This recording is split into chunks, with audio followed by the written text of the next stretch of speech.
Bismillahirrahmanirrahim. Alhamdulillahi wassalatu wassalamu ala al-mab'uthi rahmatan lil alamin. Nabiyyina Muhammadin wa alihi wa sahbihi ajmain, amma ba'd. Fa ikhwani fid din, a'azzani Allah wa iyyakum ajmain. Masih pembahasan durusun fi Ramadan. Sekarang halaman 42.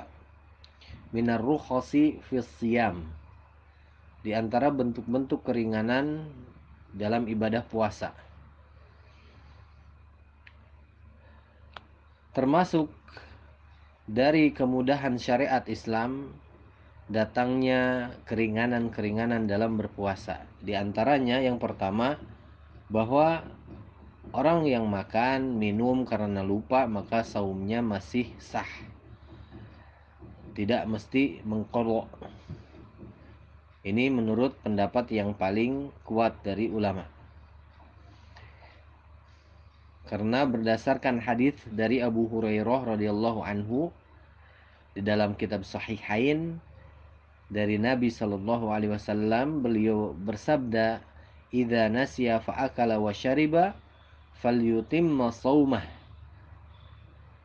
Apabila dia lupa makan, minum, maka hendaklah dia menyempurnakan saumnya, puasanya, fa inna ma at'amahu Allahu wa saqah. Karena sesungguhnya Allah yang telah memberikan makan dan minum kepada dia. Di dalam lafaz Imam Muslim, man nasiya wa huwa shaim fa akala aw syariba falyutimma shaumah fa inna ma at'amahu Allahu wa saqah. Barang siapa yang lupa sedangkan dia sedang berpuasa, kemudian makan atau minum, maka hendaklah dia menyempurnakan puasanya, karena sesungguhnya Allah lah yang telah memberikan makan dan minum kepada dia. Maka yang ditunjukkan dari hadis tersebut, tidak adanya kewajiban mengqadha kepada orang yang lupa, dan ini yang benar, yang mayoritas para ulama berpendapat kepada hal ini. Yang kedua, orang yang mandi atau berkumur-kumur atau menghirup dan mengeluarkan air, lalu masuk air ke rongga tenggorokannya tanpa maksud, tanpa niat, dengan sengaja, maka tidak membatalkan puasanya. Begitu juga apabila ada serangga yang masuk ke tenggorokannya, debu ya dari jalan,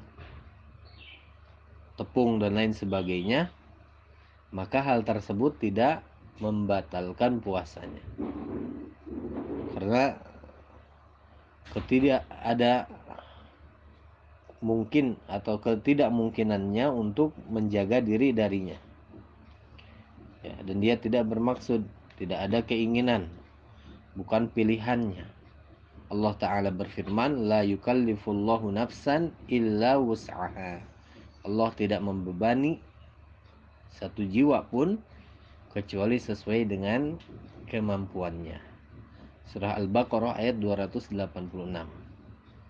Yang ketiga, boleh orang yang berpuasa ini mengakhirkan mandi dari junubnya setelah terbit fajar. Dari Aisyah radhiyallahu anha, dalilnya dalam kitab Sahihain, Nabi sallallahu alaihi wasallam yudrikuhul fajru wa huwa junubun min ahli. Beliau masuk waktu fajar dan dalam keadaan junub, berhadas besar dari istrinya karena sudah bercampur dengan istri beliau. Tsumma yaghtasilu wa yasum, kemudian beliau mandi dan berpuasa. Yang keempat, boleh orang yang berpuasa itu mengucurkan ke kepalanya air untuk menyegarkan diri. Begitu juga boleh untuk berkumur-kumur. Imam Abu Daud sungguh telah mengeluarkan dari hadis laki-laki dari kalangan sahabat, laqad ra'aitu Rasulullah sallallahu alaihi wasallam bil arji yasubbu ala ra'sihi al-ma' wa huwa sha'imun minal 'atash au minal har. Saya telah melihat Rasulullah sallallahu alaihi wasallam ya bil arji, beliau yasubbu ala ra'sihi al-ma', mengucurkan, menyiramkan ya ke kepalanya air, dan beliau dalam keadaan saum, dalam keadaan haus atau dalam keadaan panas. Ini tabarrud, dibolehkan. Kemudian yang kelima, orang yang makan atau minum ragu, dalam keadaan ragu terbit fajar atau belum, ya, maka sah saumnya, tidak mesti mengkodok. Berdasarkan firman Allah, wa kulu washrabu hatta yatabayyana lakumul khaytul abyad minal khaytil aswadi minal fajr. Jadi hatta yatabayyan lakum, ini yang menjadi syahid, hingga jelas. Ya, kalau orang ragu berarti belum jelas bagi dia. Waman akala au syariba syakan, maka orang yang ragu, makan kemudian minum, figuru bisyams, ketika tenggelam matahari, walam yatabayyan lahu annaha qad ghabat walam yaghlib ala dhannihi ghurubuha, dan belum jelas bahwa matahari tersebut sudah tenggelam, atau persangkaannya belum kuat terhadap tenggelamnya matahari, maka wajib bagi dia mengqadha hari tersebut. Jadi batal, karena hukum asalnya tetap siang hari. Jadi kalau berbuka itu kita harus pastikan dulu, atau minimal betul-betul prasangkaan kita kuat sudah tenggelam matahari, baru berbuka makan atau minum. Kalau masih ragu, maka jangan dulu, ya, jangan dulu. Kemudian yang keenam, boleh bagi orang yang berpuasa untuk mencium istrinya dan juga bergaul dengan istrinya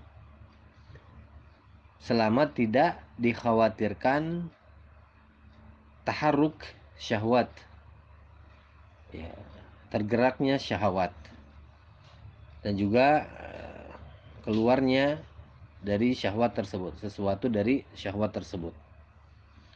Ini berdasarkan hadis dari Aisyah radhiyallahu anha dalam Sahihain. Nabi SAW bersabda, yuqabbilu wa yubashiru wa huwa sha'im. Beliau SAW mencium dan bergaul dengan istrinya sedangkan beliau sedang berpuasa. Wa kana amlakukum liirbihi, dan beliau adalah orang yang paling bisa menguasai syahwatnya.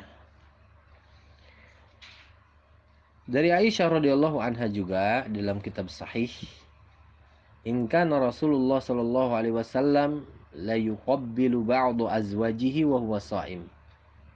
Dahulu Rasulullah SAW, ya, ketika mencium sebagian istri beliau sedangkan beliau berpuasa. Tsumma dhahikat, kemudian Aisyah tertawa. Di dalam Sahih Muslim dari Hafsah radhiyallahu anha, istri Nabi SAW, beliau mengatakan, kana Nabi sallallahu alaihi wasallam yuqabbilu wa huwa sha'im, mencium istrinya sedangkan beliau sedang saum, dalam keadaan saum. Di dalam Sahih Muslim dari Aisyah radhiyallahu anha juga beliau mengatakan, karena Rasulullah SAW yuqabbilu fi syahri shaum, mencium istrinya di bulan puasa. Di dalam Sahih Bukhari dari Ummu Salamah radhiyallahu anha anna Nabiy sallallahu alaihi wasallam kana yuqabbiluha wa huwa shaim. Bahwa Nabi sallallahu alaihi wasallam mencium Ummu Salamah dan beliau sedang saum. Akan tetapi apabila dikhawatirkan keluarnya sesuatu, wajib bagi dia untuk meninggalkan ya mencumbu atau mencium istri tersebut. Berdasarkan perkataan Aisyah radhiyallahu anha dalam hadis, walakinnahu amlakukum liirbihi, karena menjaga puasa ini dari sesuatu yang membatalkan atau yang merusaknya wajib. Wa ma la yatimmul wajibu illa bihi fahuwa wajib. Maka sesuatu yang wajib apabila tidak sempurna dengan sesuatu, maka hal tersebut yang menyempurnakan hukumnya wajib.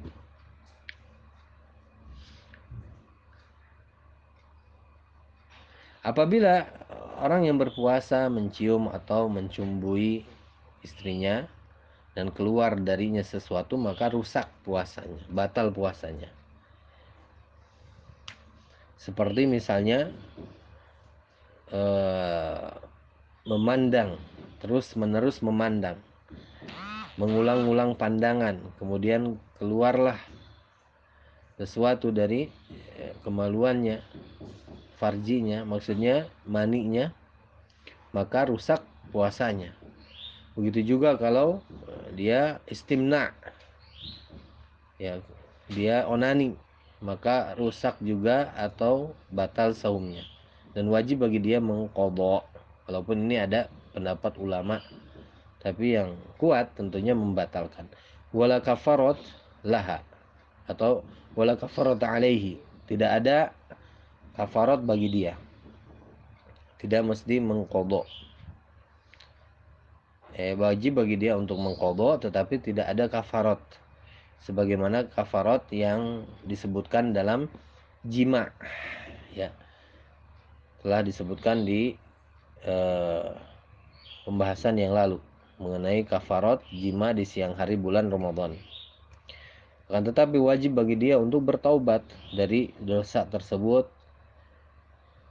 dia menyesal, ya.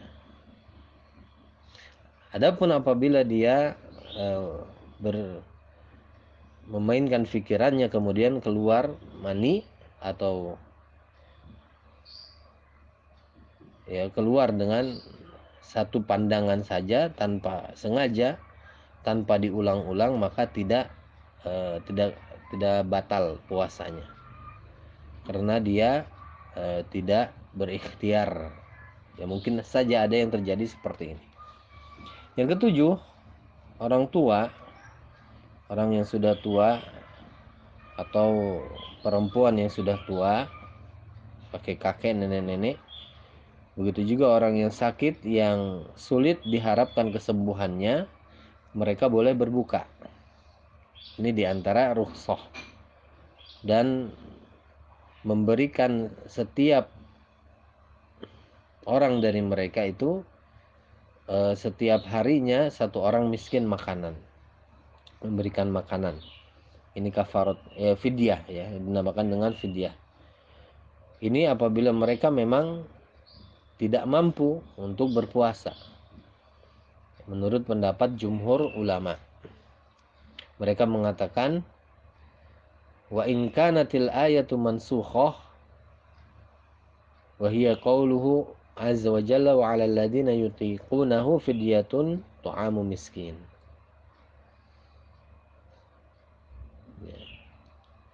Walaupun ayat yang firman Allah wa 'alal ladzina yutiqunahu fidyatun ta'amu miskin ini dimansuh, tetapi hukum memberikan makan ini tetap ada selama